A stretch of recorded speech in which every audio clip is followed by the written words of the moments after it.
Halo, berjumpa kembali dengan saya di channel Mbah Pening. Kali ini akan berkisah mengenai pesugihan yang sedang diupayakan oleh Hadi dan sahabatnya. Tidak perlu lama, mulai saja. Jadi tidak? Tanya Hadi melalui WA pagi itu. Aku masih cukup ragu. Kulihat anak-anak yang mau sekolah sedang bersiap dengan seragam mereka. Tawar yang pagi hari itu menambah aku semakin galau. Chat itu tidak segera aku jawab. Dengan sedikit bergetar, ku reguk kopi untuk sedikit menetralisir kegelisahan dan kegalauan serta keputusanku bersama Hadi beberapa waktu lalu itu. Istriku minta uang belanja dan SPP anak-anak sekalian mengantar anak pergi sekolah. Aduh, semua jadi teringat. Sebentar lagi motor majeki, dan kendaraan yang vital itu pun sudah ada di tangan tukang gade BPKB-nya. Masih cukup lama sih, tetapi kok bayangan uang itu belum ada sama sekali di benakku. Pak, berangkat dulu ya, salim anak-anak. Ibunya anak-anak pamit, ibu belanja dulu pak. Lama termenung, dikejutkan chat Hadi lagi. Bagaimana? Aku tetap berangkat apapun resikonya. Kamu ikut atau tidak, aku tetap berangkat. Tekad Hadi demikian bulat. Aku malah terngiang celoteh dan ciuman anakku pas pamit tadi. Entah dari mana, tiba-tiba ada angin yang cukup keras, dan bulu kuduk ini langsung berdiri. Aroma anyir darah. Lulu. Apa ada tikus terlindas ban? Kok ada bau seperti ini? Tidak mungkin. Tidak akan kecium kecuali itu adalah bangkai setelah sekian hari. Belum usai kekagetanku dengan bau itu, dari kamar Alek, anakku yang gede, terdengar desisan. Seperti apa ya? Aku bingung membahasakannya. Aduh, masa ular sih? Ketika aku teringat pernah melihat tayangan televisi yang membahas mengenai ular. Lah, ular dari mana?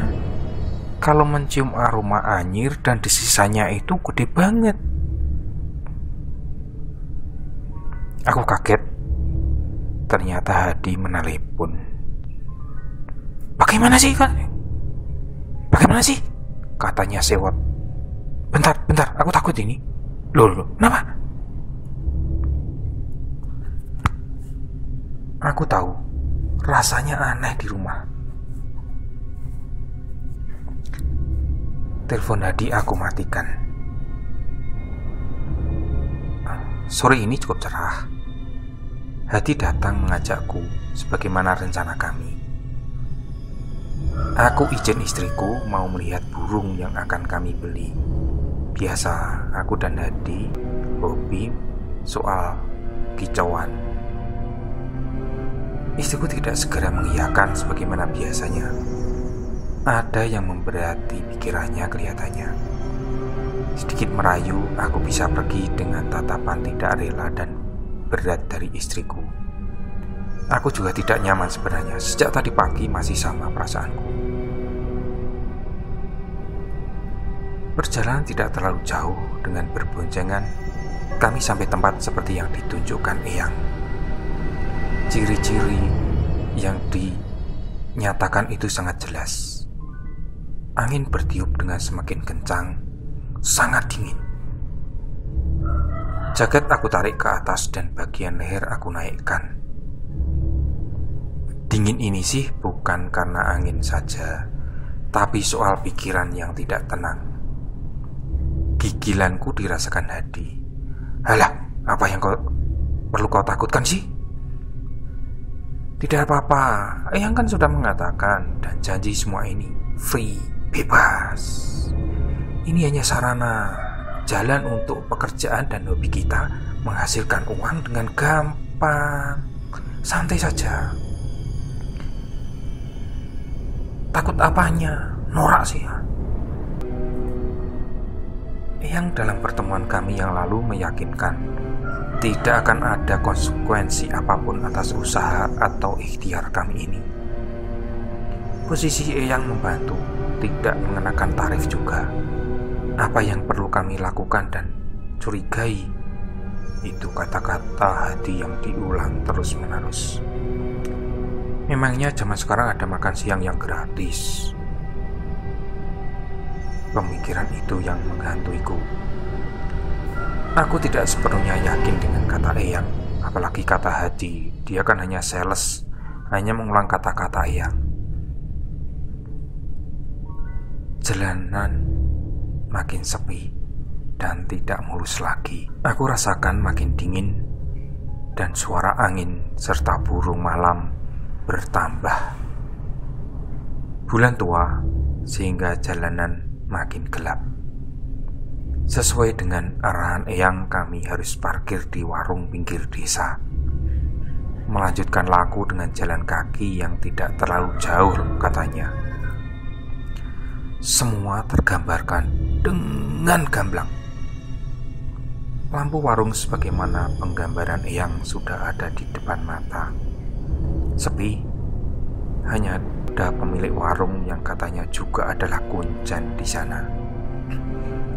Malam Mbah, kopi 2, kata Hadi dengan so akrab. Hanya itu jawabannya. Aku makin merinding dan menggigil ringan melihat tatapan dan wajah serta tarikan bibir si Mbah. Hadi juga kulihat memucat. Ayo balik saja, bisikku. Tanggung, jawabnya dengan nada bergetar. Takut, dingin, juga pengen. Mbah, masih jauh kalau ke petilasan, kata Hadi memberanikan diri. Diam saja Simbah pemilik warung sambil membuatkan kami kopi. Kopi tidak enak sama sekali, dan aku seruput dengan terpaksa. Simbah melotot terus sepanjang kami singgah di sana. Ia akhirnya menyeret tangan Hadi. Mau tidak mau, aku ikut juga kemana arah yang dibawa si Mbah. Tidak ada pembicaraan sama sekali, alias bisu. Membisu sama sepanjang jalan. Entahlah, makin keras suara burung hantu yang berkuk-kuk itu. Makin kuat pula aroma anyir seperti yang aku rasakan pagi tadi. Tanpa kami sadari, jalanan itu makin menjauhi warung. Tetapi makin terang dan suara seram burung hantu makin berkurang. Makin terang, jalanan mulus, dan malah gending-gending lagu Jawa terdengar sayup-sayup dari kejauhan. Terdengar seperti ada tontonan penonton yang meriung, wayang kayaknya. Aku hanya diam membisu, berkecamuk, bingung. Lagi-lagi Hadi memecah keheningan. Mbah, ada wayang ya? Hanya itu. Aroma wangi aneh makin kuat menguar dan tercium. Aku sama sekali tidak berani bertanya pada Hadi, apalagi kepada Simbah itu. Jalannya cepat banget, seolah tidak menapak jalan. Aku mencoba melihat telapak kakinya, tidak kelihatan saking gelapnya. Hati aku juga akhirnya seolah didorong simbal masuk pada sebuah wisma. Sangat terang, dan di sana ada sebuah meja.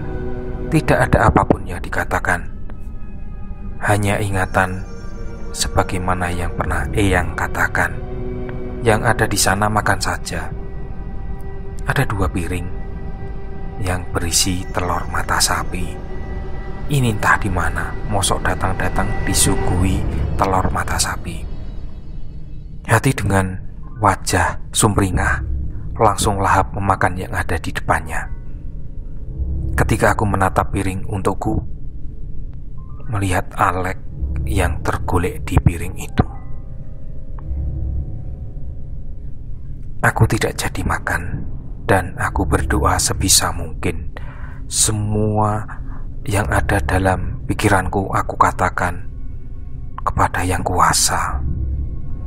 Tiba-tiba semua menjadi gelap, dan ternyata kami ada di sebuah tanah kering yang dikelilingi air rawa. Tidak terlalu dalam sih, sebatas lutut bawah saja. Tapi tadi kan mulus. Dalam ketakutan dan diam kami pulang. Separuh berlari dan jatuh bangun karena di dalam air, lumpur, dan malam gelap. Takut lagi. Tiba-tiba hujan sangat deras. Untungnya kami sudah sampai di tanah yang keras, jadi tidak membahayakan. Lampu kampung sebagaimana kami berangkat sama sekali tidak terlihat. Hanya perasaan saja yang membawa kami ke tempat motor.